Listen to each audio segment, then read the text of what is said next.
c'est bien. Merci d'être avec nous. C'est Touche pas à mon poste week-end. Merci d'être là. Je voudrais remercier Carl Olive d'être avec nous et Jérôme Gage.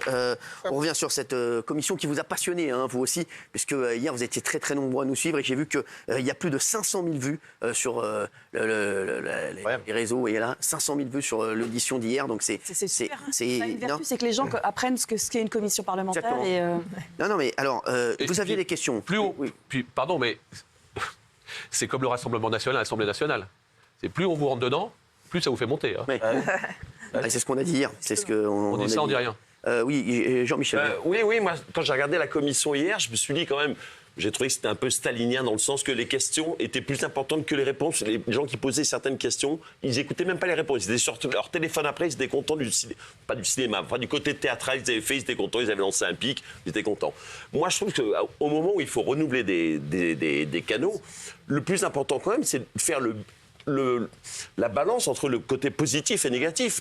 Moi, en tant que téléspectateur, mais je suis un peu acteur, je me dis qu'on voit une publicité sur un t-shirt un jour, qu'est-ce que j'en ai à faire à partir du moment où l'émission me fait du bien, etc. Est-ce que vous recevez des téléspectateurs, des gens qui vous expliquent pourquoi il y a 2 millions de personnes qui regardent le soir? Est-ce que c'est une émission considérée comme nocive? J'ai pas l'impression que c'est une émission qui a autant de succès. Je voudrais dire à Jérôme Gage aussi, parce qu'hier vous avez dit, oui c'est sur le dernier quart d'heure de millions, mais sachez qu'en vrai, j'ai lu les chiffres ce matin, en fait il y a 4 à 5 millions de personnes qui passent tous les jours sur Touche pas à mon poste, en fait. Hein. C'est entre 4 et 5 millions de personnes qui regardent TPMP tous les jours, en fait. Cyril, juste si vous me permettez, j'avais dit ça parce que la veille, Vincent Bolloré avait dit ce qui protège Cyril, c'est son succès. Oui. Voilà. Et là, ça pose une question. Admettez qu'elle puisse être posée, de dire est-ce que la fin justifie les moyens? Non. Est-ce qu'on peut dire allez c'est pas grave, faites toutes les bêtises que vous pouvez faire? Non, mais moi c'est ça qui m'intéresse. Parce qu'on est lui, ce qu'il est en train de dire, c'est qu'il y a 99% de positifs et 1% de négatifs. C'est ça, oui. Mais alors, un échange houleux qui a donné lieu à une sorte de bagarre médiatique comme ça. Je vais vous faire un point de comparaison. La précédente commission d'enquête à laquelle j'ai participé, c'était l'année dernière, c'était sur un autre sujet important, qui sont les fédérations sportives et les problèmes auxquels elles ont pu être confrontées de violences sexistes et sexuelles ou de corruption. Vous savez qu'on a été les premiers à recevoir des témoins là-dessus d'ailleurs. Je pense qu'on avait auditionné la tennisman Angélique Cauchy ou la patineuse Sarah Abitbol, etc. Et donc on a auditionné tous les patrons des fédérations sportives, le rugby, le foot, les sports de glace, etc. Évidemment que dans le temps de cette audition, on ne leur a pas parlé des excellents résultats de ces fédérations, du fait qu'il y a plein de gens qui adorent leur sport, etc. Nous, notre rôle, c'est d'identifier là où il y a des problèmes. Même si c'est que 1% de problèmes, c'est déjà trop. Et donc, voilà, on cherche l'exemplarité. Et donc, admettez qu'on vous dise, à vous, mais pas que à vous, à tous ceux qui ont une autorisation publique, vous devez respecter le contrat et pas donner l'impression que on peut faire n'importe quoi parce qu'à la fin, on a du succès d'audience. Non, mais ça n'a rien à voir. On a les gens qui nous soutiennent. Si on faisait que n'importe quoi, et vous avez une responsabilité. Vous avez une responsabilité morale. Et quand on a l'impression que parfois vous la passez un peu par-dessus bord, il faut que l'Arcom puisse vous dire les choses. C'est très, très, très, très rare. Et je vais vous dire, si on faisait que des bêtises, les gens ne nous regarderaient pas. Je vous le dis, les gens trouvent l'émission intéressante. C'est ce qui ressort le plus. Hein. Quand on entendait les questions hier, parfois, moi j'avais l'impression de ne pas retrouver l'émission à laquelle je participe. Donc ma question, elle est simple. Est-ce que vous regardez vraiment tous les deux l'émission? Et est-ce que tous les députés qui ont posé les questions ont tout regardé? Alors est-ce que tous les députés, est-ce que par exemple un jour vous êtes dit on va tous regarder ensemble? Est-ce que les gens savaient réellement le contenu de l'émission? Parce qu'on s'engueule, il y a du pluralisme, toutes les idées sont représentées. J'ai pas l'impression que dans les questions on retrouvait cette saveur et ce pluralisme de l'émission. C'est très intéressant ce que dit Gilles Verdez, parce que je partage ça. Je généralise pas. Mais on dit souvent que le chameau voit pas sa bosse. Je pense que certains n'ont pas vu de bosse du tout. Je pense qu'il y a même, pour tout vous dire, il y a 2 ans, je pense que certains ne savaient pas qu'il y a une Assemblée nationale dans le 7e, par exemple. Exactement. Je rejoins en partie ce que vous dites. Mais Jean-Michel Maire l'a dit et Jérôme également. C'est aussi l'occasion, c'est parfois un bâton de maréchal pour certaines et certains de venir poser une question, de ne pas écouter la réponse. Et la réponse est à peine donnée que la question est déjà sur les réseaux. Et moi, je vais répondre avec franchise à votre question. Moi, je regarde peu l'émission. Je la regarde quasiment pas. Je regarde parfois des pastilles sur les réseaux sociaux. Mais à la limite, ce n'est pas. Non, mais je vais vous expliquer pourquoi. C'est pas le problème. Moi, hier, je ne jugeais pas TPMP. Oui, c'est vrai. Hier, je ne jugeais pas Cyril Hanouna. Je jugeais la manière dont les sanctions, les mises en garde de l'Arcom étaient prises en compte par l'animateur qui est le plus sanctionné par l'Arcom. Moi, c'est ça qui m'intéresse. Je n'ai pas à me reprononcer. C'est pour ça qu'hier, ça m'a un peu gonflé, pardonnez-moi l'expression, de revivre le questionnement de l'altercation avec Louis Boyard, etc. Ce n'est pas le sujet de cette commission. Il y a eu une décision qui a été prise par l'Arcom. La faute a été reconnue au-delà de la sanction incontestable, mais y compris le fait d'avoir pété les plombs, ou en tous les cas de ne pas avoir maîtrisé son antenne de la part de Ciel. Mais moi, c'est pas, je refais pas le match, si j'ose dire. Moi, ce qui m'intéresse, c'est le processus et le cadre global qui s'applique pas que à vous. Parce que si on donne l'impression que ça s'applique que à vous, alors vous allez, et vous le faites très bien, vous victimiser en disant ils en veulent que à nous. Non, moi, je suis un législateur pour l'ensemble du pays et je serais presque tenté de dire, parce que sinon, il faudrait que j'ai regardé toutes les chaînes, Jérôme, toutes les émissions de télé. On aimerait que tout le monde, dans cette commission et dans notre bel hémicycle, soit de la même veine que ce que nous partageons. Exactement, c'est ça. Oui, Guillaume. Jérôme Guedj a dit tout à l'heure que c'était un peu une pièce de théâtre, ce genre de commission. Moi, j'ai une question sur les coulisses. Est-ce que les députés, notamment les plus virulents, et c'est plus pour Cyril la question, se sont comportés de la même manière? Notamment, moi j'ai envie de savoir si Aurélien Saint-Houl vous a dit bonjour, vous a parlé en dehors. Alors, il m'a pas dit bonjour.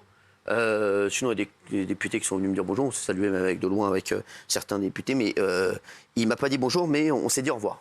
Et c'est peut-être. Alors, pour être très clair, est-ce qu'il y en a qui vous fracassent dans la commission et qui sont plus gentils avec vous, hors caméra, entre guillemets?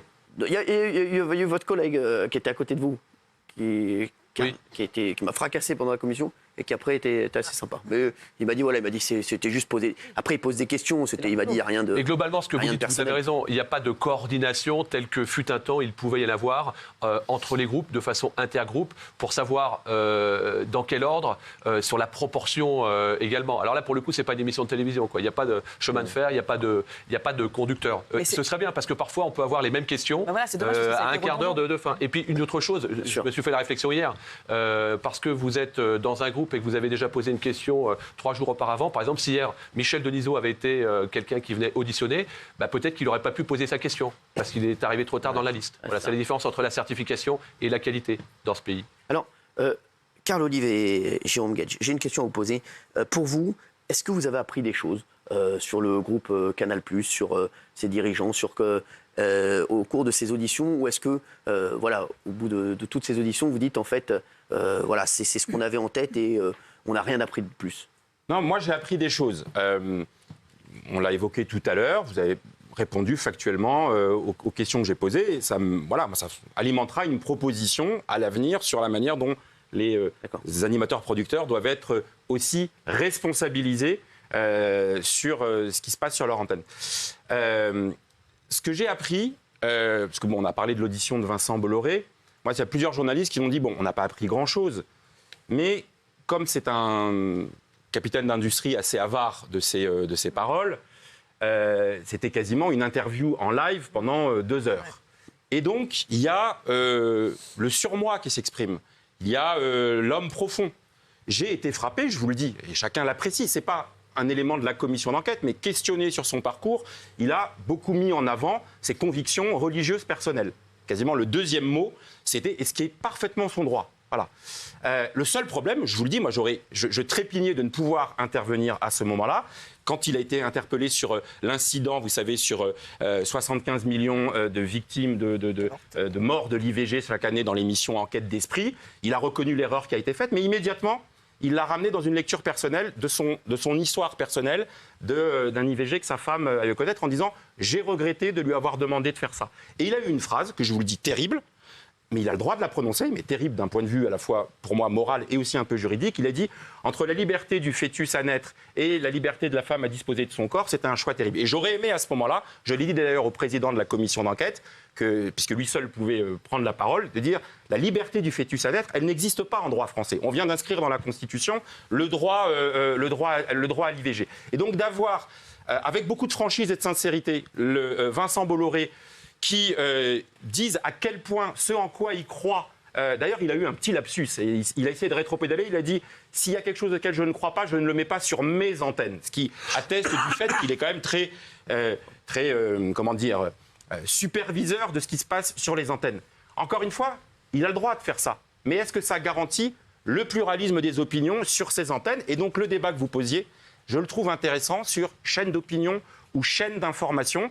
Et quand on voit, c'est moins le cas ici, mais c'est plus le cas évidemment sur CNews, où c'est une émission qui à l'origine parlait de l'analyse de la télévision. CNews aujourd'hui est devenue une chaîne d'opinion de fait au regard du profil des gens qui interviennent. Est-ce qu'on s'accommode de ça? Regardez ce que vous dites, c'est incroyable. On peut pas reprocher. Regardez ce que vous dites là, vous prouvez le contraire par l'absurde en fait, parce que ce que vous dites là, par exemple sur M. Bolloré, dans une émission comme TPMP où M. Bolloré, voilà, et voilà, vous avez la liberté de tout dire. Oui, non mais ce que je veux dire, c'est quand je vois la cohérence. Je vais vous prendre un exemple parce que j'ai été invité. Moi, je ne réponds pas aux invitations de Pascal Praud. Il a arrêté de m'inviter parce que je n'aime pas le format du débat politique sur ces émissions. Mais il y a d'autres émissions sur lesquelles je ne vais pas. Sur BFM, quand on est 4 députés à se pouiller pendant 10 minutes avec 2 minutes de temps de parole, je ne trouve pas ça intéressant pour pouvoir informer les gens. Donc je ne vais pas dans ce format d'émission. Je ne vais pas non plus dans le format d'émission de Pascal Praud, où j'ai le sentiment que si j'y vais, ça va être un punching ball et que ça ne contribue pas. Si demain, le format... Je suis allé l'autre matin chez Sonia Mabrouk dans un tête-à-tête d'interview avec elle, eh bien, j'ai trouvé ça intéressant. Voilà. Et elle m'a titillé et j'ai répondu. Mais ce qui hystérise, ce qui conflictualise le débat de manière exagérée et au service d'une certaine orientation, je pense que c'est dangereux et donc j'ai ma liberté de ne pas y aller aussi. C'est ce que vous pensez, Jérôme Guedj. Je ne suis pas d'accord avec vous là-dessus, mais c'est ce que vous pensez. Alors moi, je vais de temps à autre chez Pascal Praud. Je le trouve excellent. Et je suis heureux d'aller chez Pascal Praud. Incroyable. J'y vais avec mes protèges tibia, j'y vais avec mes grandes chaussures, avec des crampons qui sont grands comme ça. Ouais. J'en prends, mais j'en donne. Politique de la chaise vide, j'aime absolument pas ça. On sait, Cyril Hanouna, on sait où on met les pieds. Moi, je me suis fait, et de ma responsabilité, ça va peut-être faire plaisir à Gilles Verdez, mais flingué en plein direct dans une émission du service public en deuxième partie de soirée, où là, je suis effectivement dans la posture de Romy Schneider dans Le Vieux Fusil, vous savez, et avec Philippe Noiret en face, et j'ai été au bazooka. Et ben, je savais où je mettais les pieds, et je suis heureux d'y être allé. Il faut savoir où nous mettons les pieds. Après, chacun fait ce qui lui plaît, chacun est ce qu'il a à dire. Je considère, et si dans ce pays on doit combattre des extrêmes, etc., c'est pas en les contournant, c'est pas en les snobant, c'est pas en les flinguant, c'est en les combattant projet par projet, projet contre projet. Et c'est là qu'on a un désaccord sur la forme. Pour moi, la politique, c'est la dispute apaisée. Et donc, dès qu'on y met cette espèce de... Jérôme Guedj, je vais vous poser une question. Oui. Quand vous faites une émission de télé, vous pensez à faire passer un message, mais vous voulez le faire passer auprès du plus grand nombre. Vrai ou pas? Aujourd'hui, pour intéresser les plus jeunes à la politique, même les plus âgés, aujourd'hui, il y a, je vous dis, il y a un désintérêt, aujourd'hui aussi, de la politique. Donc, des personnes comme Pascal Praud, je le dis, ramènent les gens à la politique, parce qu'ils viennent voir également Pascal Praud, parce que Pascal Praud, il fait un show. Et sans Pascal Praud, sans, et je le dis, sans mes émissions aussi, voilà, je pense que le débat politique n'intéresserait pas du tout. Je vous jure, je vais vous prendre un exemple. Je vous dis, vous allez dire peut-être que je parle beaucoup des audiences, mais parce que c'est important aussi, c'est comme vous quand vous êtes élu. Nous, on essaie d'être élus tous les jours par les téléspectateurs. Eh bien, quand on fait un débat politique, on fait sur des tranches d'âge 4 fois plus que France 2. Parce que, et c'est pourtant, ce sont les deux mêmes personnes qui viennent. Voilà. Mais aujourd'hui, pourquoi Pascal Praud fait beaucoup plus d'audience aussi que d'autres chaînes à la même heure, et d'autres chaînes info, et c'est vraiment le leader sur la chaîne info de très loin, parce que Pascal Praud intéresse les gens. Donc quand vous allez chez Pascal Praud, et quand vos adversaires vont chez Pascal Praud, ils captent plus de gens que quand vous allez dans d'autres émissions plus confidentielles, et qui ne vont pas être regardées. Et Pascal Praud, ce qu'on vient voir, en fait, c'est le show. Qu'on aime ou qu'on n'aime pas, les téléspectateurs, la télévision, ça reste quand même... On dit souvent un truc, la télévision, ça reste le divertissement le plus important des Français. Parce qu'en plus, les Français ont énormément de difficultés, donc ils regardent aussi beaucoup la télé. Ça reste un divertissement. Divertissement, on a envie de regarder la télé aussi pour apprendre des choses, mais pour aussi passer un bon moment. Et devant Pascal Praud, je pense que les gens passent un meilleur moment que devant une émission où il va y avoir un débat qui va être aseptisé, où on se dit il ne va rien se passer, où les politiques vont dérouler leur programme et où ça va être chiant à mourir, excusez-moi de vous dire ça. Et donc, forcément, c'est aussi, c'est même pour vous, c'est aussi un dilemme. Parce que c'est. Mais alors, je vais vous dire ce dilemme, comment j'y réponds. Parce que vous venez de dire quelque chose avec franchise, vous dites, pour intéresser à la politique, il faut faire le show. Ah oui, voilà. Oui, je le dis. Mais dans ce cas-là, qu'est-ce que vous pensez de ceux qui font le show dans l'hémicycle? Ah non, ça je suis pas d'accord. Ah bah oui, mais voyez bien, c'est pas pareil. Que si vous dites la politique, c'est le show, alors il faut que je fasse, il faut que je fasse le pitre sur TikTok en faisant des vidéos pour pouvoir capter les gens, ou que dans l'hémicycle, je fasse des happenings tous les 3 matins pour pouvoir dire que regardez, il se passe quelque chose à l'Assemblée. Pardon, je suis peut-être un peu vintage. Exactement. On vous a pas demandé de faire le pitre dans les émissions. Moi, et puis l'Assemblée Faire le nationale. show, ça veut dire quoi? Ça veut dire être dans ce débat. Alors je vais vous dire, moi, quand je vois justement des hommes politiques faire le show, je trouve qu'il n'y a rien de plus ringard. Au contraire, vraiment. Alors je vous le dis, et quand ils voient des hommes politiques aussi, alors il y a des trucs, moi quand des mecs font des trucs sur les réseaux un peu drôles, je trouve que ça permet de les voir aussi autrement. Mais en télévision, les mecs qui viennent faire des shows, moi j'ai adoré, voilà, Karl, quand il a chanté, ça m'a fait marrer. Il y a des mecs, voilà, qui font des trucs sur les réseaux sociaux, je trouve que c'est marrant, voilà, c'est marrant. Mais les réseaux sociaux, je pense que ça doit montrer aussi un peu le perso des hommes politiques. Mais quand ils sont en télé, quand vous allez chez Pascal Praud, on vous demande pas de faire le clown. Oui, mais c'est moi, la politique, pas de faire le clown. Cyril, la politique, c'est le fond. Louis Boyard, quand il est à l'Assemblée, et chez Pascal Praud, j'ai pas le temps de dérouler une idée sans me faire couper 3 fois, et en plus avec une lecture qui est celle d'une contestation. Moi, je suis de gauche, je suis socialiste, je suis républicain, je suis universaliste, je suis laïque. Non, mais et donc je vais dans des endroits où, comme vous le dites, je peux dérouler mes idées. Mais regardez, je suis allé. C'est donc pas. Je ne suis pas dans dans du sectarisme. Je suis allé cette semaine à l'invitation de Sonia Mabrouk pour répondre à ces questions. Oui, mais vous voyez bien que. C'est inquiétant pour la politique, excusez-moi, d'entendre ça. Que vous préférez aller dans un truc où vous allez dérouler tranquillement votre programme. Parce que j'ai une contradiction, mais pas un lynchage. Voilà, et le sentiment, mais encore une fois, c'est pas propre à chez vous. Quand je vais sur un plateau sur BFM où je me dis, au sortir de là, qu'est-ce que les spectateurs ont retenu de ce qu'on s'est dit et que chacun a fait sa petite partie, etc. Je me dis, ça sert à rien. Jérôme, je vais vous dire, voilà la télé que vous venez de faire ce soir. Je vais vous dire, je suis persuadé qu'on va vous en parler beaucoup plus que de nombreuses télés que vous avez fait jusqu'à présent. Parce que regardez, vous avez pu dérouler et vous avez été très intéressant, même si on n'est pas d'accord avec tout ce que vous dites. Moi, je vous trouve très intéressant et vous êtes le bienvenu ici. Et chez Pascal Praud, moi, je défends mon frère parce qu'en plus, je l'aime beaucoup, Pascal. Ouais, je trouve qu'il est vraiment excellent. Mais je trouve que chez Pascal Praud, je suis désolé, le message passe. Le message passe et les téléspectateurs se souviennent de ce que vous dites. Karl Olive, pas possible. Karl, je ne sais pas pourquoi je vous appelle Karl depuis tout à l'heure. Pas de problème, Cyril Viguier. Merci.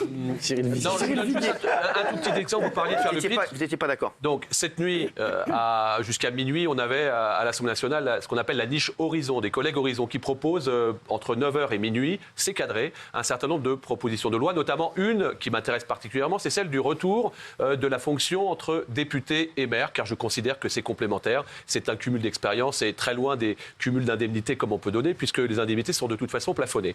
À 23h20, le groupe l'ensemble de l'hémicycle a été majoritaire pour aller vers ce retour ajusté de la proposition des collègues Horizon. Nos amis d'LFI, à 3, ont bloqué le système en faisant de l'obstruction parlementaire pendant 40 minutes avec des rappels à la loi, rappels à la loi, rappels à la loi. 3. Et vous verrez, vous allez voir les images qui vont circuler. On a voté majoritairement, 64 pour, 44 contre, mais on n'a pas pu aller au bout du processus, donc la loi n'a pas pu être votée. Pendant 40 minutes, on a eu un numéro de claquettes en long, en large, en travers. On balaye devant notre porte parce que ça peut arriver dans d'autres groupes, mais c'est souvent... C'est le débat parlementaire. Voilà. Non, ça, c'est pas du débat parlementaire, c'est du cinéma parlementaire. C'est le parti qui est plus important que le pays et c'est insupportable, Jérôme. Il y a plus de shows à l'Assemblée que dans les émissions maintenant. Oui, Cyril,